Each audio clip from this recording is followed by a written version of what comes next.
Ош технологиялык университетине кош келиңиздер. Доброго дня суток, дорогие мои. Сегодня мы проводим второй урок по теме жакет. И содержание второй части таково. Первое, это мы проведем моделирование базовой основы жакета. Второе, мы выполним раскрой основной ткани. Третье, подготовим детали к примерке, то есть мы их сметаем основные детали и подготовим к примерке. Проведем непосредственно саму примерку, и где по необходимости мы будем вносить изменения и корректировать посадку изделия, по фигуре. И в конечном итоге мы проведем закрепление пройденного материала. Для того, чтобы нам было легче понимать, как же проще нам шить жакет, и нам с вами было легче понять, как же вообще провести моделирование основы жакета, как лучше кроить основную ткань. Сегодня я решила для проведения практического урока мы будем консультироваться у конструктора-модельера с большим практическим опытом, мастером по искусству создания одежды, основателем модного дома, проекта модной практики с Ириной Паукште. У нее есть свой сайт, а также свой YouTube канал, где у нее свыше 15 видео и аудио курсов по крою-шитью, а также в YouTube канале, по-моему, большое количество коротких видеоуроков, с которым она делится с нами, со своими подписчиками и зрителями. Давайте тогда начнем. Конечно же, многие студенты говорят, зачем нам самим строить, Давайте возьмем выкройку где-нибудь удлиненного пиджака с отрезным бочком и двухшовным рукавом. Где можно это взять? Можно перевести выкройку из популярных журналов, из Бурды, из Кройки и Шути. А также можно скачать с интернета. Мне кажется, скачать с интернета сейчас очень такой хороший вариант, потому что уже есть большое количество сайтов, которые могут по вашим индивидуальным меркам подготовить быстро в автоматическом режиме подготовить лекало, и за символическую цену 50-100 рублей вы можете купить себе на наши, может быть, до 200 сомов, купить целый комплект лекал. При этом лекала у них получаются, в принципе, качество хорошее, посадка у них хорошая. Но на практическом занятии лучше давайте мы сами будем строить своими руками и моделировать. Какие инструменты и принадлежность нам нужны для того, чтобы моделировать? Конечно же, готовая базовая основа, именно жакета, которую вы строили по дисциплине конструирования швейных изделий. Нам нужна будет базовая основа полочки, спинки и двухшовного рукава. Нужна нам калька нужны будет карандаш разных цветов, линейка, ножницы.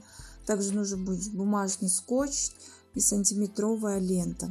И, конечно же, нам еще нужны будут в последующем булавки.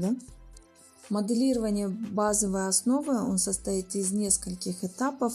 Это моделирование отрезного подкрайного бочка, потом перевод нагрудной выточки в разрез кармана, потом корректировка проймы жакета и построение застежки и лацкана воротника. Моделирование подкрайного бочка и входа в карман. Что нам нужно, во-первых, сделать? Нужно взять базовую основу, потом нужно будет свести точки основания проймы полочки спинки по боковому шву. Уже будем готовы работать.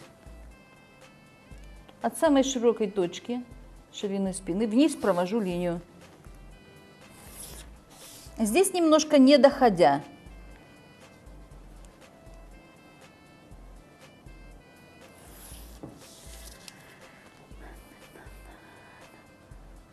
Вот видите, у нас бочок получился шириной 12 сантиметров. И это хорошо, потому что когда широкий бочок, он не укладывается. Немножечко вот так вот я ее буду рисовать пунктиром. Немножко расширяю, как на жакет. И немножко опускаю.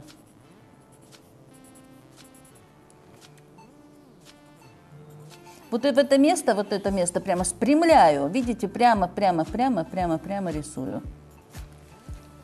Вот наша новая пройма, старая пройма и новая. Я ее сейчас обведу чем-то цветным. Ну, конечно, я сделала так, чтобы наши линии более были похожи на жакетные, потому что тут мы чуть-чуть на 0,5 расширили плечо. Вот оно у нас, да? Абсолютно спрямили вот эту линию. Я ненавижу вот здесь круглых этих моментов, потому что это старомодно. И углубили вот так вот немножечко. Надо будет, например, еще будем углублять. То есть мы с вами сделали новую пройму. Обратите внимание, насколько вот чуть-чуть, вот здесь вот чуть-чуть, вот все чуть-чуть. Никаких таких у нас нету изменений, что прямо вот там мы сильно изменили. Вот наша старая пройма, вот наша новая пройма.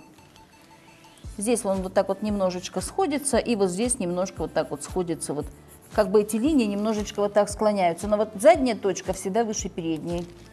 У нас на этот раз прям даже сильно получилось хорошо. Разница. Сейчас нарисуем бачок. Вот это расстояние и вот это. Как бы я не хочу, конечно, такой очень приталенный жакет. Но видите, тут же есть приталивание. Нам нужно вот тут вот, ну хотя бы сантиметра по 2, пока возьмем.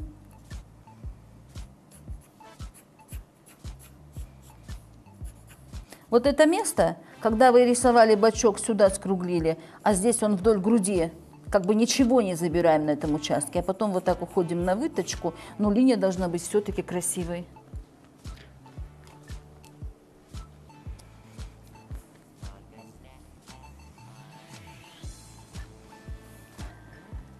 Здесь, видите, немножечко у меня как бы на пару миллиметров, у меня не хватает бедер, с двух сторон по чуть-чуть возьмем, вот так откроем капельку.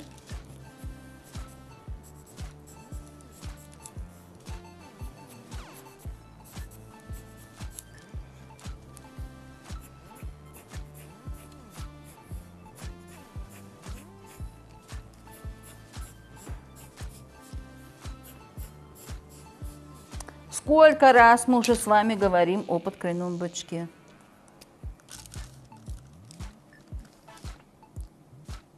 Если вы усвоите вот эту тему, которую мы сейчас делаем, боже, я за вас очень буду рада.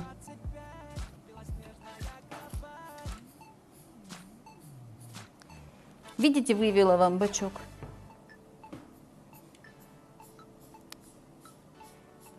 Вход в карман. Минус 5 сантиметров ниже талии. 5. Конечно, это классическое решение, об этом говорят законы, но вы можете делать сколько угодно. Видели, даже и на талии есть карман, и заниженные. Вот я вот так вот просто пока рисую уровень кармана. И получается, что, смотрите, что у меня вот это расстояние большое, это не у каждого так будет получаться. Видите, у меня 16 сантиметров, а у меня кармашек минимум будет 14. Значит, я вот эту выточку, вот тут, во-первых, на сантиметр ее должна сместить. Будьте внимательны, да? Рисую новую выточку, которую я просто смещаю. Об этом мы уже говорили тоже, что это возможно.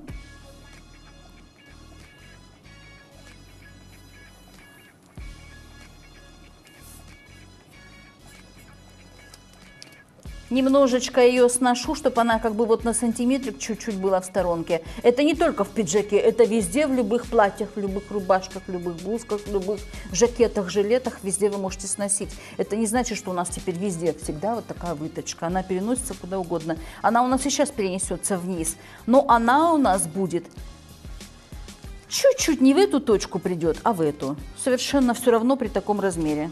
Теперь смотрите, наш кармашек не может быть, ну, больше там 14 сантиметров.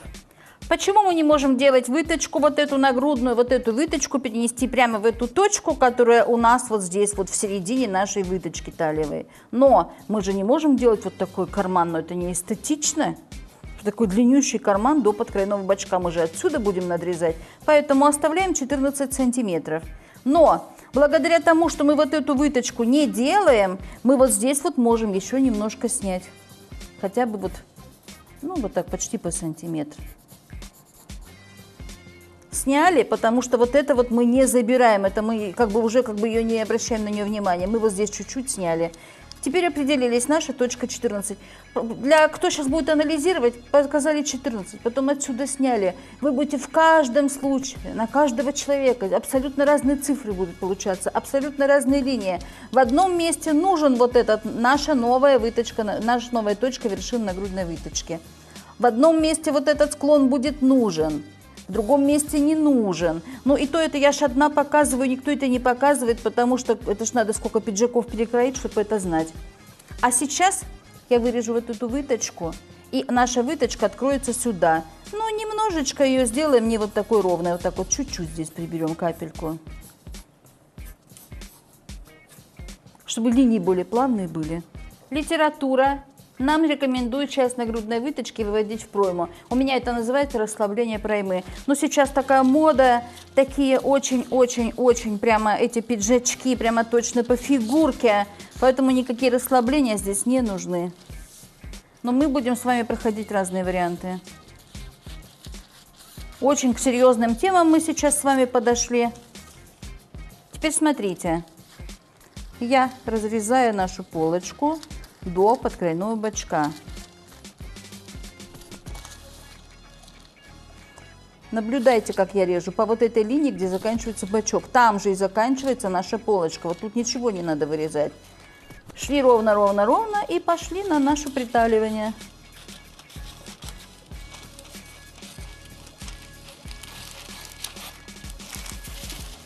Теперь нам осталось разрезать наш карман. 5 сантиметров, чуть-чуть сделали более плавные линии.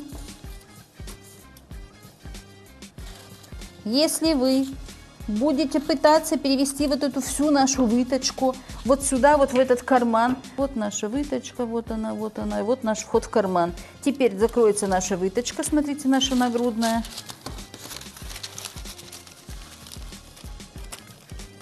В этом месте будет карман изготовлен, и из кармана наша выточка. Вот то, что нам и требовалось. Что же нам теперь? Мы должны построить застежку и лацкан воротника. При этом нужно будет провести параллельную линию центра, проведем линию параллельную линии центра переда на расстоянии 3 сантиметра.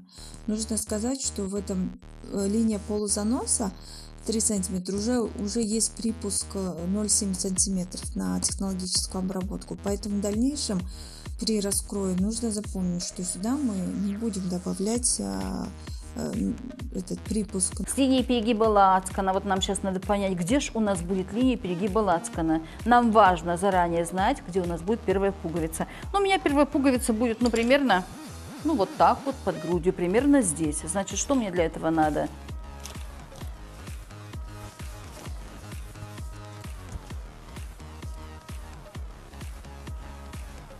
Вот так. Хочу вот здесь первую пуговицу. От еремной впадины вниз 28 сантиметров. Отсюда сюда 28 сантиметров. Берем нашу выкроечку, переднюю часть полочку. Вот у нас в базовой основе основание шеи, центр переда и шея вот соединяются. От этой точки вниз откладываем 28 сантиметров. Это у нас первая пуговица. Вот она у нас первая пуговица.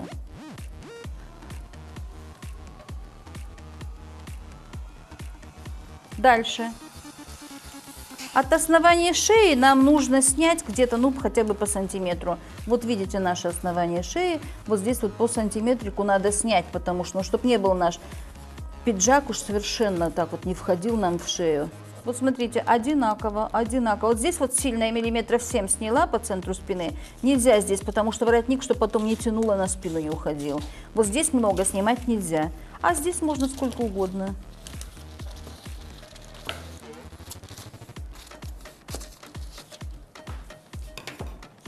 Чем-то я сейчас цветным отмечу начало плеча наше новое. Вот мы на сантиметр сняли. Вот эта точка.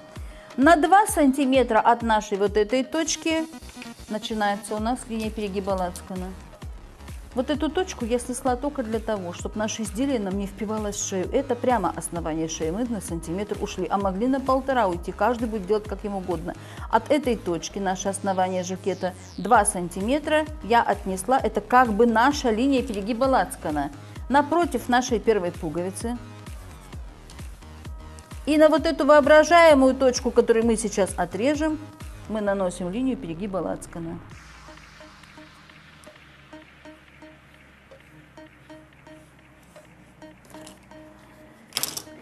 Линия перегиба лацкана. От начала, как бы от нашей первой пуговицы, ну приблизительно, и на 2 сантиметра дальше наше основание шеи. Мы ее сейчас тут срежем, выбросим. Но мы должны знать, куда уходит вот эта линия, перегиб лацкана. Она не уходит прямо в основание шеи. Вот здесь всегда 2 сантиметра. Линия перегиба лацкана.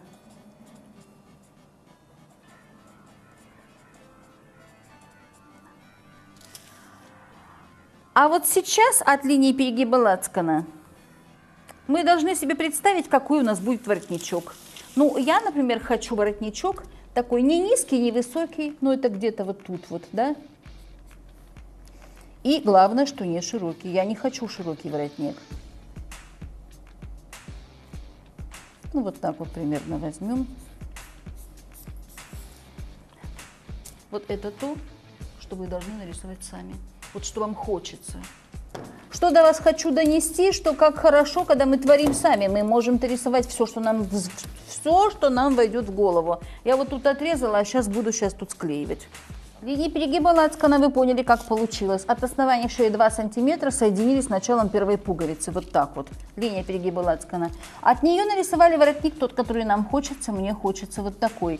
Но смотрите, вот тут у нас что получилось. Линия перегиба лацкана здесь. Ворот здесь, поэтому вот эту линию мы соединяем, а мы будем вшивать вот так вот на уголок воротник. Я не люблю вот такой вшивной воротник. Мы будем вшивать на уголок, вот так вот. Поэтому сейчас мы вот это вот все отрежем. Я покажу вам, как будет выглядеть. Кто любит уголочки вверх? Вот этого жакета, пожалуйста, вы можете рисовать вверх. Вы бы вот так нарисовали, если бы у вас сверху шел уголок. Кто любит ниже, выше? Кто любит вот такие вот расширенные углы? Любой. Кто любит вот жакет с круглыми вот такими вот концами? Пожалуйста, пожалуйста. Любой, абсолютно любой. Абсолютно любой вот тут момент ваше творчество. А сейчас покажу, что от линии перегиба лацкана как отрезать. От основания шеи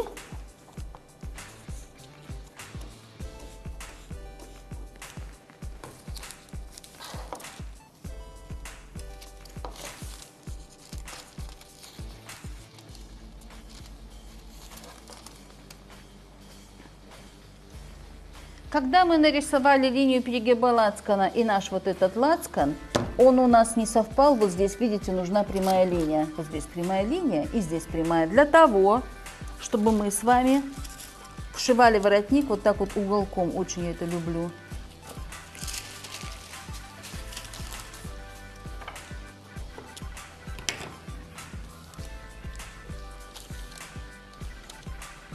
Вот видите, что у нас с вами получается?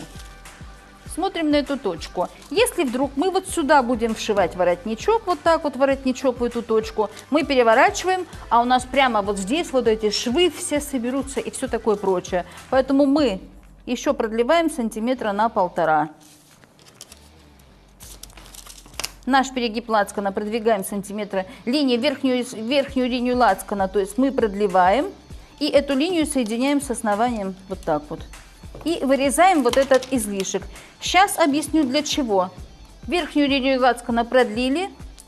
И вот этот излишек удаляем. Будьте внимательны, смотрите сейчас в оба. Для чего это? Это для того, чтобы когда мы сделаем по перегибу лацкана, и наш воротничок отогнется тоже вместе, чтобы вот этот угол основания воротника, чтобы спряталось там под воротником. А если вы вот так вот раз, тут все прямо на виду, вот эти швы, множество швов, как некрасиво. Вот перегиб лацкана, вот сюда будет вшиваться наш воротничок. Воротничок построим мы потом, покажем, как это строить. Все, поговорили мы о перегибе лацкана подробно. как подойти уже к построению нашего жакета. Вот эта линия, она у нас сразу будет прометываться. Ну, думаю, что вот сейчас еще тот этап, когда можно было бы и увеличить воротник. Но я хочу жакетик с абсолютно маленьким воротничком. Я хочу жакетик под все. Широкий лацкан, я еще повторяла в прошлом видео, еще раз повторяю, уже как такой он обязывающий, его не совсем оденешь. А я хочу самый такой простейший пиджак. Вот наш жакет, вот наш готовый полочка. Вот наш подкройной бачок. И вот наша спинка. Все, практически мы готовы работать. Внимательно рассмотрели выкройку. Не так сложно было уйти.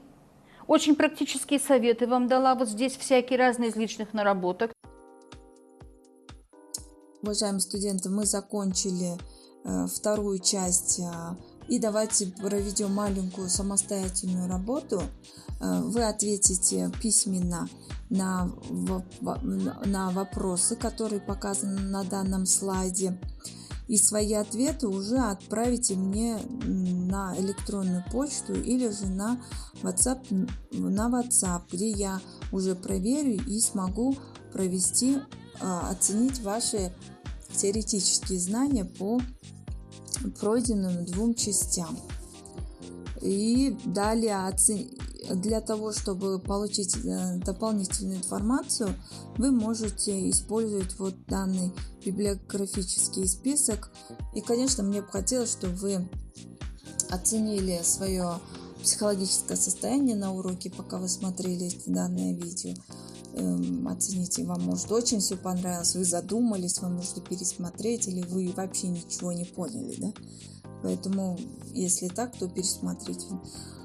Спасибо за внимание и не забывайте мыть руки.